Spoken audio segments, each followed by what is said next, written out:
This is just a few examples of what you can achieve with the Arpeggiator. So Arpeggiator is a MIDI effect. You'll find it in the inspector above the instrument, in this case the ES1.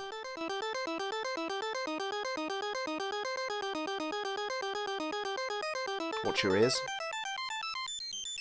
Bit hideous, sorry. Yeah, too much.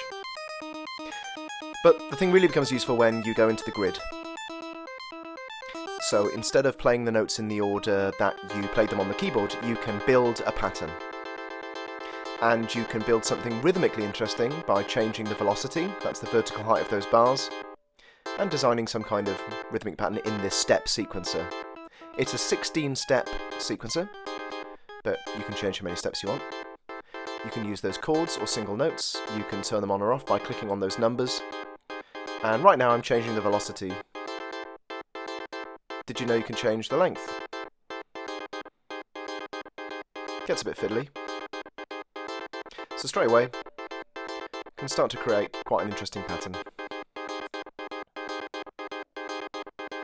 I quite like making the sequence a weird length, like 7 steps or 9 steps instead of 8, so that it goes out of phase.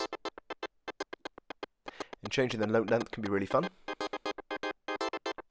Maybe add some randomization. And so you can hear the randomization, here I am resetting all of the note lengths manually, boringly.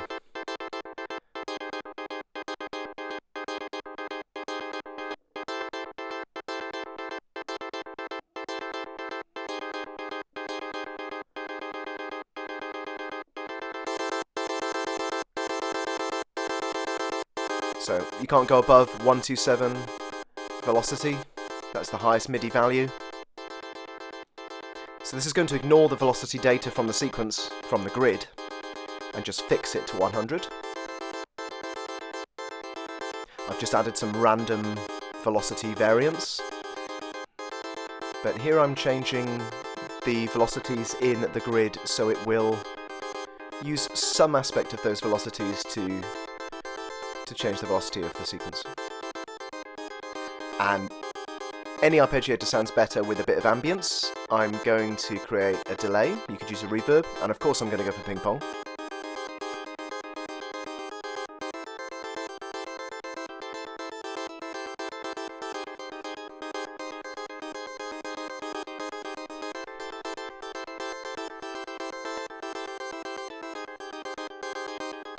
So at this point, you can do lots of other things in the arpeggiator, including setting a scale. It will pitch quantize to whatever scale you like.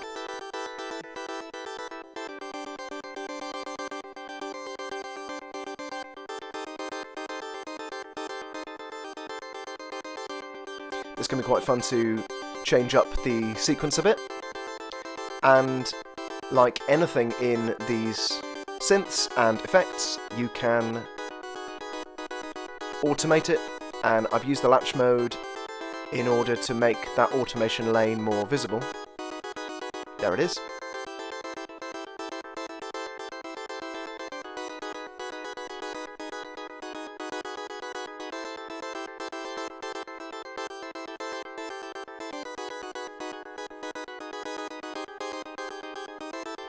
But in order to make it rhythmically a bit more precise, I'm going to try and snap the automation, but it doesn't work.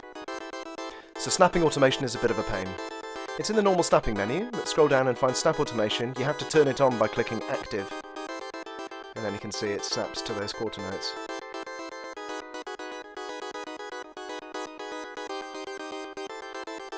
Sounds much more rhythmically accurate now.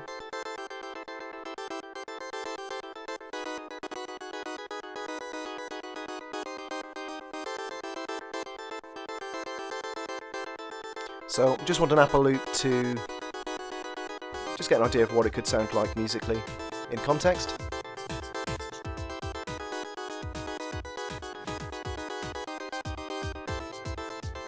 And finally, I'm going to try automating one more thing.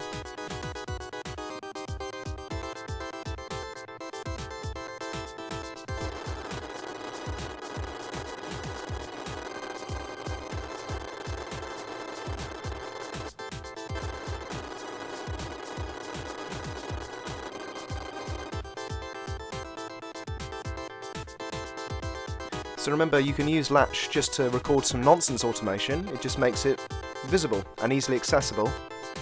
Delete those nodes and create something more musical. I'm going to change the snapping level. It's not quite fine enough. Let's go to automatic, a bit like smart snapping. There we are.